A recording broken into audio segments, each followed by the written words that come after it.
نحمده ونصلي ونسلم على رسوله الكريم اما بعد فاعوذ بالله من الشيطان الرجيم بسم الله الرحمن الرحيم الا ان اولياء الله لا خوف عليهم ولا هم يحزنون صدق الله ورسوله النبي الامين المتين الكريم۔ اولیاء کرام کی فہرست میں شیخ المشائخ امان اللہ فی الارض سید الصوفیاء حضرت سیدنا خواجہ ابراہیم ادہم رحمۃ اللہ تعالی علیہ کا ایک بڑا مقام اور درجہ ہے۔ حضرت ابراہیم ادہم رضی اللہ تعالی عنہ فرما روائے بلخ سے تھے اور بڑے جلال و دبدبا کے ساتھ سلطنت فرماتے۔ آپ کے حالات زندگی اور آپ کی سیرت کے بے شمار واقعات کتب سیر اولیاء پر بکھرے پڑے ہیں۔ آپ کی زندگی صوفیاء کرام کے لیے، زاہدین اور متقین کے لیے مشعل راہ بنی۔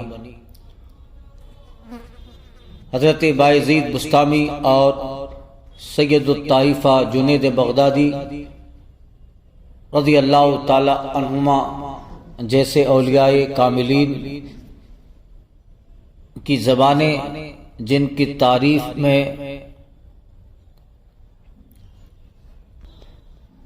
ہمیشہ رطب رہتی اور اللہ تعالیٰ نے بہت بڑا مقام و منصب دیا، ولایت، خواجگیت، قطبیت اور نہ جانے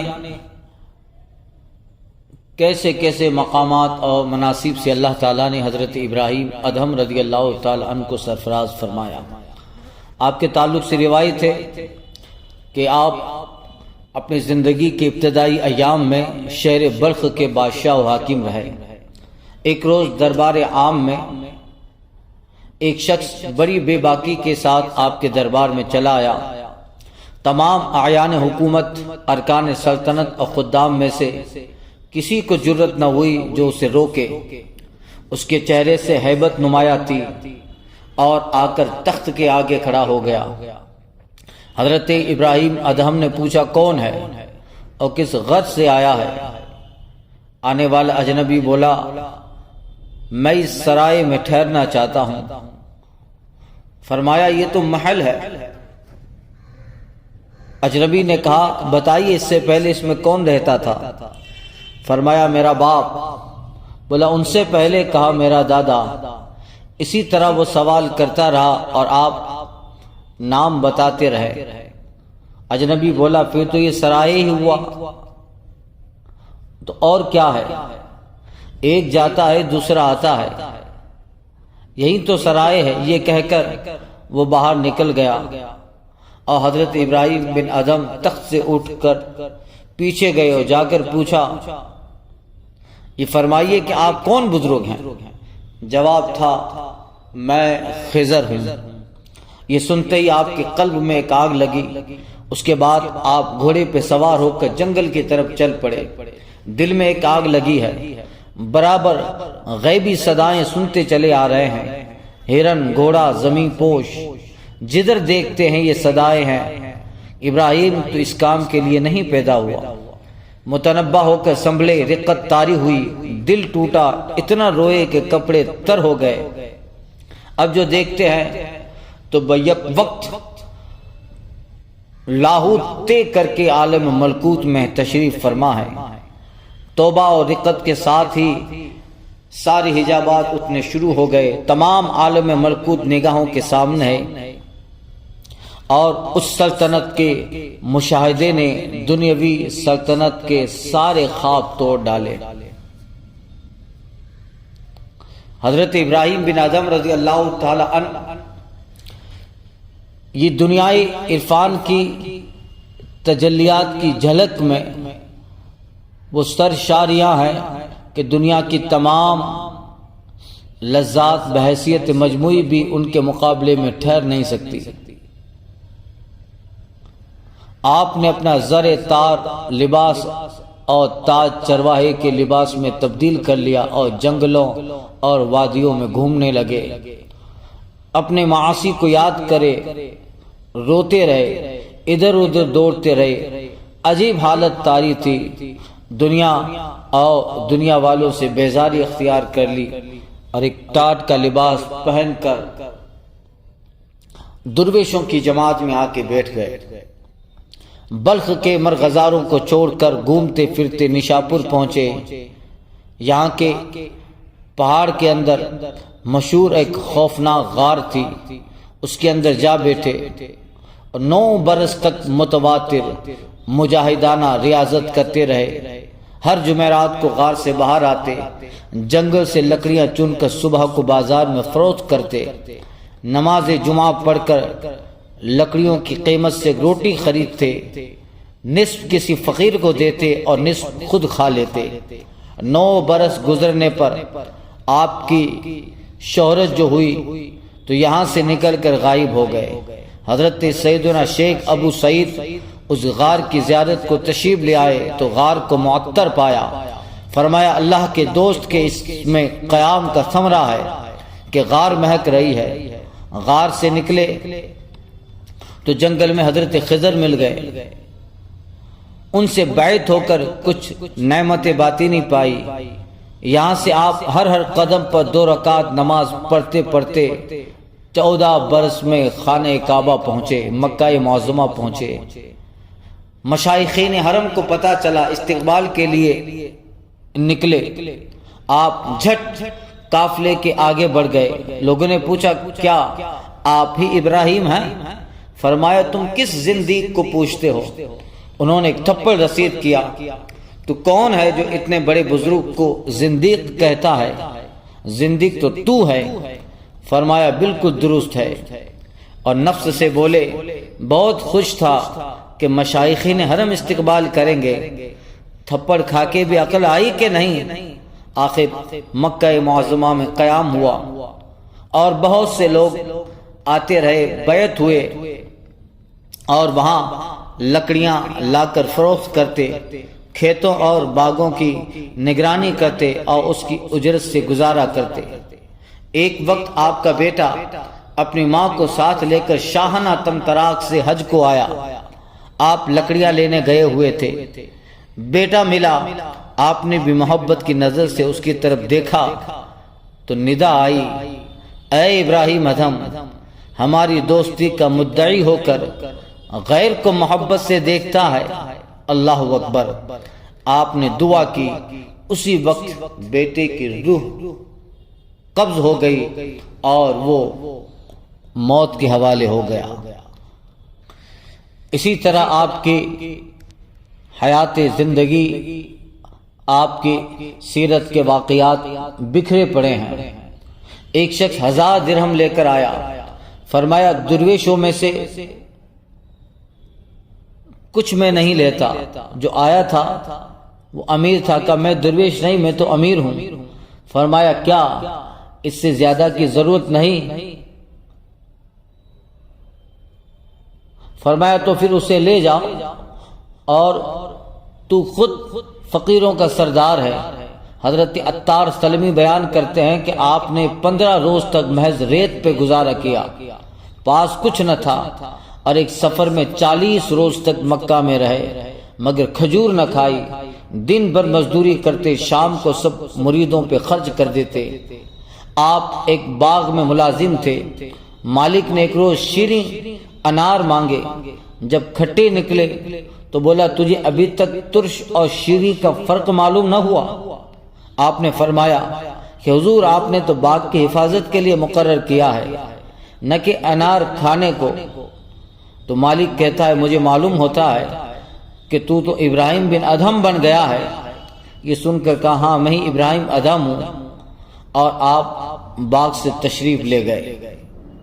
ایک بار جنگل میں ایک سپاہی نے پوچھا تو کون ہے اور آبادی کدھر ہے؟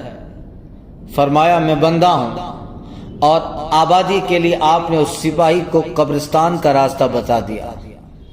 وہ جلال میں آیا، غصے میں آیا، اس نے درہ مارا اور حضرت ابراہیم ادھم کو باندھ کر لے چلا اور آپ کا سر بھی پھوڑ دیا۔ جو ہی لوگوں نے دیکھا چلائے کہ یہ کیا غضب ہے، ارے یہ تو ابراہیم ادھم ہے۔ وہ سپاہی قدموں میں گر پڑا، معافی چاہی، فرمایا تجھے نہیں معلوم کہ تیرا یہ سلوک میری بلندی مرتبت کا باعث بنا۔ اسی روز ایک بزرگ نے خواب دیکھا کہ حوریں جیب و دامہ میں موتی بھرے کھڑی ہیں، اور پوچھنے پر بولی ہمیں حکم ہوا ہے ابراہیم ادھم کا سر پھوٹ گیا ہے، وہ جنت میں آئے تو ان کے سر پر یہ جنت کے موتی نچھاور کرے۔ اللہ اکبر۔ جلا سکتی ہے شمع کشتاں کو موجے نفس ان کی، الہی کیا چھپا ہوتا ہے اہل دل کے سینوں میں۔ آپ کی تعلیمات نے اور آپ کے رشد و ہدایات، آپ کے فرمان نے ایک دنیا کو سرشار کیا، اور آج بھی آپ کے نکات و تعلیمات، آپ کی زندگی کے یہ سنہرے واقعات کتابوں میں بکھرے ہیں، اور ایک بڑی جماعت انہیں پڑھ کر رائے حق کے مسافر بن رہی ہے۔ لوگوں نے آپ سے پوچھا اے ادھم کیا بات ہے کہ ہماری دعائیں قبول نہیں ہوتی؟ فرمایا وجہ یہی ہے کہ خدا و رسول کو جانتے ہو، سمجھتے ہو، پھر بھی ان کی اطاعت نہیں کرتے، قرآن پڑھتے ہو اس پہ عمل نہیں کرتے، رب کی نعمتیں کھاتے ہو شکر نہیں کرتے، اور سمجھتے ہو کہ دوزخ ہے مگر اس کی آگ سے بچنے کی کوشش نہیں کرتے، جانتے ہو کہ موت آنے والی ہے پھر بھی اس موت کا سامان تیار نہیں کرتے، اپنے اعزاء و احباب کو اپنے ہاتھوں سے دفن کرتے ہو مگر عبرت نہیں پکڑتے، اپنے عیوب ترک نہیں کرتے اور دوسرے کے عیوب کو دیکھتے رہتے ہو، پھر بھلا دعا کیوں کر قبول ہو؟ اللہ اکبر۔ آپ کی زندگی کے تعلق سے منقول ہے ایک شب کو آپ بیت المقدس میں مقیم تھے، 40 ٹاٹ پوش درویش آئے اور مسجد بیت المقدس میں نماز پڑھی۔ ایک بولا آج یہاں ایک اور شخص بھی چھپا ہوا موجود ہے جو ہم میں سے نہیں ہے۔ ان جماعت کے جو پیر تھے انہوں نے کہا کہ وہ ابراہیم بن ادھم ہوگا۔ اللہ اکبر۔ آج 40 روز ہو گئے اسے عبادت میں مزہ نہیں آتا۔ آپ یہ سن کر فوراً سامنے آئے اور فرمایا اے بندہ خدا، خدا کے لیے اس کی وجہ بتا، کیا بات ہے کہ مجھے عبادت میں لذت نہیں ملتی؟ فرمایا اے ابراہیم، یاد ہے تم نے فلاں روز بصرہ میں کچھ کھجوریں خرید کر کھائی تھی، اور گری ہوئی کھجور کو اپنی کھجور سمجھ کر تو نے کھا لیا، بس وہ تیرے شکم میں گئی اور عبادات اور ریاضت کی لذتیں تجھ سے ترک ہو گئیں، چھین لی گئی۔ اللہ اکبر۔ اتنا سننا تھا، فوراً فلسطین سے بصرہ کا سفر طے کیا، کھجوروں کے مالک سے معافی مانگی، اور وہ کھجوروں والا یہ قصہ سن کر اتنا متاثر ہوا کہ حضرت ابراہیم بن ادھم رضی اللہ تعالی عنہ کے تقوی اور آپ کے اس تسلق کو دیکھ کر اس قدر وہ حیران اور متاثر ہوا کہ سب کچھ ترک کر کے فقیر ہو گیا، اور فقیر ہی نہ ہوا بلکہ اسے ابدال کا رتبہ مل گیا۔ اسی طرح آپ ایک جوان کے یہاں 3 روز مہمان رہے، دیکھا کہ واقعی بہت ریاضت اور عبادت کرتا ہے مگر لذت ندارت، آپ اسے اپنے پاس مہمان لے آئے، یہاں جو کچھ تھا وہ بھی غارت ہو گیا۔ بولا یہ آپ نے کیا کیا؟ فرمایا تیری روزی حلال کی نہیں تھی، حلال جیسے ہی اندر گیا تو باطن اصلی حالت میں آ گیا، شیطانی پردہ پڑا ہوا تھا۔ خوب سمجھ لے کہ تمام کام کی بنیاد ہی رزق حلال ہے۔ اللہ اکبر۔ آج بھی ہر ایک عدم قبولیت دعا اور عدم لذت عبادت کا شکوہ کرتا ہے۔ مسلمانوں کو سمجھنا چاہیے کہ اس کی وجوہات کیا ہیں۔ نہ طاعت میں دلیری، نہ رزق حلال، نہ روزی میں احتیاط، پھر شکوہ سنجی ہے۔ رزق حلال میں بہت اور بے حد احتیاط ہونی چاہیے کہ ہمارے اندر کوئی لقمہ مشتبہ نہ جائے۔ جب تک روزی حلال نہ ہوگی نہ دعائیں قبول ہوگی، نہ عبادت، اور نہ ہی بندگی میں کوئی لطف حاصل ہوگا۔ ایک دن فرماتے ہیں جس کا دل 3 مواقع پہ حاضر اور رجوع نہ ہو، سمجھ لینا چاہیے کہ اس پر دروازے بند ہو چکے ہیں۔ اولا نماز کی حالت میں، دوسرا کلام اللہ کی تلاوت کے وقت، تیسرا ذکر و اذکار کے عالم میں۔ فرمایا حجابوں کے اٹھ جانے سے سالک کے دل کے دروازے کھل جاتے ہیں۔ اول 2 عالم کی سلطنت لے کر بھی اظہار مسرت نہ کرے، دوسرا اگر اس کا سب کچھ چھین جائے تو غمگین نہ ہو، تیسرا کسی قسم کی عطا اور تعریف پر فریفتہ نہ ہو، کیونکہ مسرور ہونے سے اس کا حریص ہونا، غمگین ہونے سے اسیر مال و زر و کمین ہونا، اور تعریف پر فریفتگی سے کم عقلی ثابت ہوتی ہے۔ ایک شخص نے فرمایا حضور جماعت اولیاء میں شمولیت کی آرزو ہے۔ فرمایا دنیا و آخرت کی بال برابر بھی پرواہ نہ کر، خدا کے سوا کسی کا خیال دل میں نہ لا، اور عبادت میں مصروف رہے، اور کوشش کر کے حلال روزی ہی اندر جائے۔ فرماتے ہیں خواہ تجھے صائم الدہر اور قائم اللیل ہونے کا شرف حاصل نہ ہو، اگرچہ رات بھر نماز پڑھنے اور دن بھر روزہ رکھنے کی توفیق نہ ملے، مگر جو کھائے وہ حلال روزی سے۔ کسی شخص کو بھی بلند مرتبہ نماز، روزے، حج اور جہاد سے نہیں ملا، بلندی اسے ہی حاصل ہوتی ہے اور معرفت اسے ہی ملتی ہے جس نے اپنی روزی کو پاک کر لیا اور یہ سمجھ لیا کہ وہ کیا کھاتا ہے۔ حرام لقمہ سے نہ دعائیں قبول ہوتی ہے، نہ اطاعت، نہ عبادت میں ذوق و شوق پیدا ہوتا ہے۔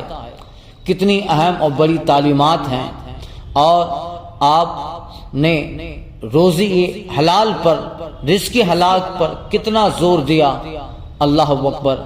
آج ہمیں بھی آپ کی تعلیمات کو پیش نظر رکھنے کی ضرورت ہے۔ آپ نے زندگی بھر گھاس اور لکڑیاں فروخت کر کے اپنی روزی کمائی۔ اورنگزیب، عالمگیر، سلطان ناصر الدین محمود جلیل القدر بادشاہ ہونے باوجود اسی لیے اپنی روزی محنت سے پیدا کیے، اور رسول پاک صلی اللہ علیہ وسلم نے بھی اسے افضل الجہاد اور افضل العبادات فرمایا۔ ایک عیالدار آدمی کو دن بھر کی محنت اور تگو دود کے باوجود جو کچھ بھی ملا، ایک عیالدار آدمی کو دن بھر کی محنت اور مشقت کے باوجود کچھ بھی نہ ملا، شام کو نہایت فکر مند اور غمگین چلا جا رہا تھا۔ آپ کو بیٹھے دیکھ کر بولا ابراہیم، مجھے آپ کے اس اطمینان پہ رشک آتا ہے۔ آپ فارغ ہو کے بیٹھے ہیں اور میں متفکر ہوں کہ رزق نہیں ملا۔ فرمایا میں نے اپنی تمام خیرات و عبادات تجھے بخش دی، تم ان لمحوں کا غم مجھے دے دو۔ اس فرمان سے واضح ہوا کہ حلال روزی کا غم عبادت مقبولہ سے بھی بہتر ہے، گویا افضل العبادات کی شرح ہے۔ لوگوں نے پوچھا دل پر اللہ کی طرف سے حجابات کیوں طاری ہوتے ہیں؟ فرمایا وجہ یہ ہے کہ لوگ ان چیزوں کو دوست رکھتے ہیں جنہیں اللہ پسند نہیں کرتا، لہو و لعب دنیاوی میں مبتلا ہیں، آخرت کو بھولے ہوئے ہیں، اسی لیے لوگ زندگی اور اس کی لذت سے محروم ہیں جو غیر فانی ہے۔ فرمایا جب تک تو اپنی بیوی کو، بیوہ، بچوں کو یتیم نہ سمجھے، خاک پر کتوں کی طرح نہ سوئے، اس وقت تک مردوں کی صف میں بیٹھنے کی آرزو نہ کر، اس کا رزق کھا کر اس کی نافرمانی نہ کر۔ یہ ایک عاشق ربانی کی تعلیم کا ایک اجمالی خاکہ ہے۔ اور آپ کی زندگی، آپ کی حیات کے تعلیمات اور ارشاد و فرامین سے کتب تاریخ بھری پڑی ہیں۔ ایک دفعہ دیکھا ایک راہ میں ایک شخص نشائے شراب میں بدمست پڑا ہے، منہ پہ خاک لگی ہے۔ آپ نے اسی وقت اسے دھویا اور فرمایا جو جگہ ذکر کرنے کی ہے اس کو خاک میں آلود کر رکھا ہے۔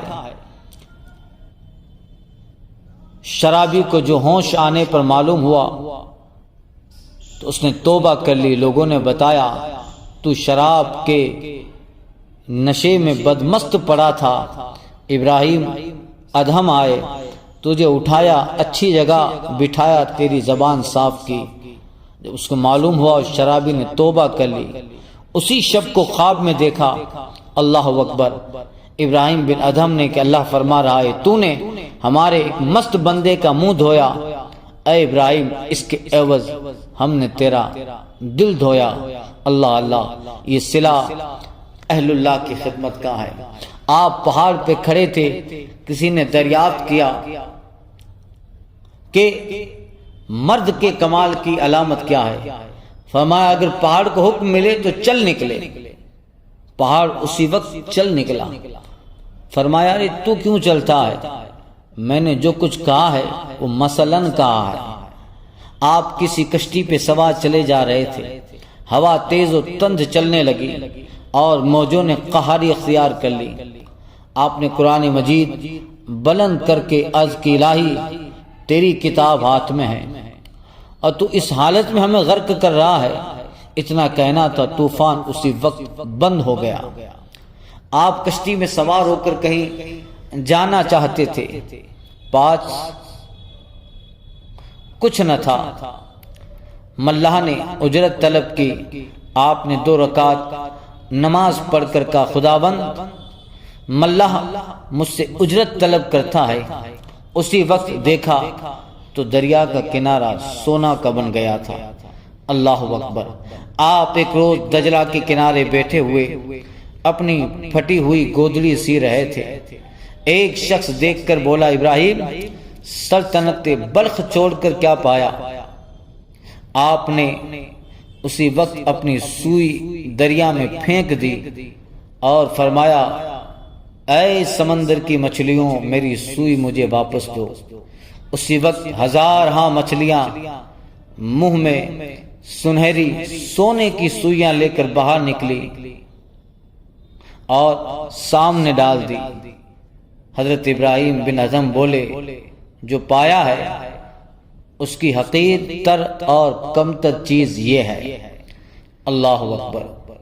ایک روز درویشوں کی جماعت کے ساتھ ایک مقام پر قیام کیا۔ ایک بولا یہاں پانی اور لکڑیاں سب موجود ہیں، اگر حلال گوشت ملتا تو بھون کر کھاتے۔ آپ نے فرمایا اللہ کی یہ قدرت ہے کہ ابھی گوشت بھیج دے۔ اتنے میں دیکھا ایک شیر غراتا ہوا چلا آ رہا ہے اور اس کے آگے ایک شکار ہے۔ انہوں نے اسے پکڑا، ذبح کیا، کباب بنائے اور یہ سارا ماجرا وہ شیر بیٹھا ہوا دیکھتا رہا۔ اللہ اکبر۔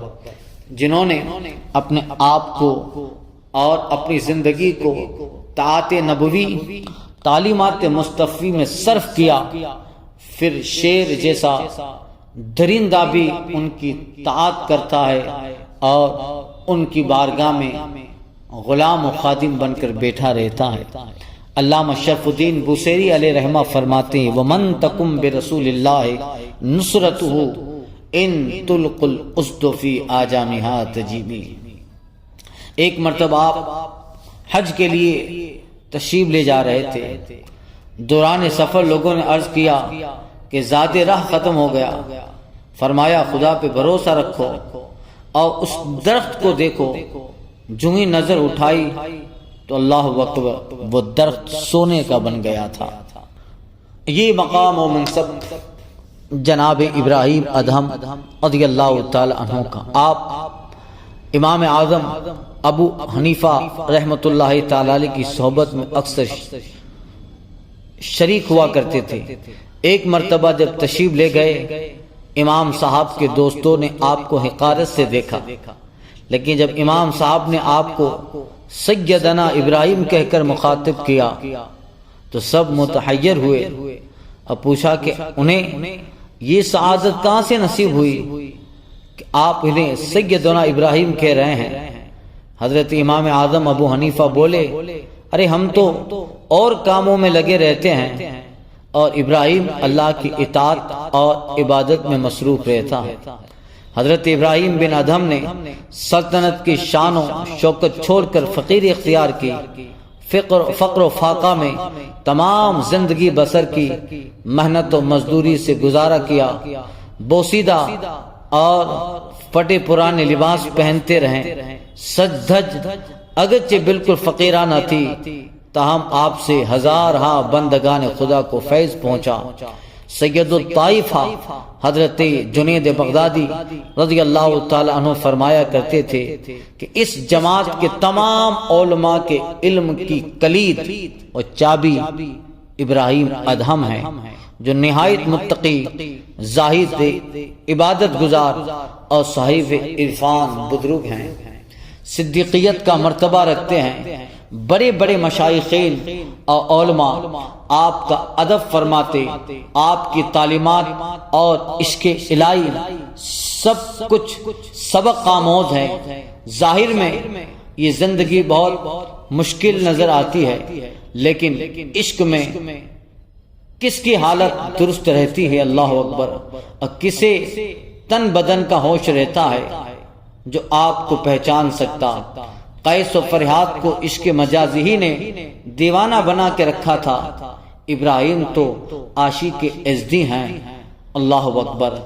آپ کے عشق اور آپ کی زندگی ایک ایک لمحہ طاعت خدا بندی اور سنت مصطفی صلی اللہ علیہ وسلم پہ گزرا۔ آپ کا انتقال شام میں ہوا، سیریا میں، اور وہیں حضرت لوط علیہ السلام کے جوار میں آپ کا مزار اقدس ہے۔ 26 ربیع الاول ہجری 166 میں آپ نے وصال فرمایا، اور شام کے علاقہ جبلہ میں آج بھی آپ کا مزار قدس رحمت و انوار اور تجلیات کی آماز گاہ ہے۔ ابر کرم ان کے مرکز پہ گہر باری کرے، حشر تک شان کریم ناز برداری کرے۔ ہزاروں رحمتیں ہو امیر کارواں تجھ پر، فنا کے بعد بھی باقی ہے شان رہبری تیری تیری۔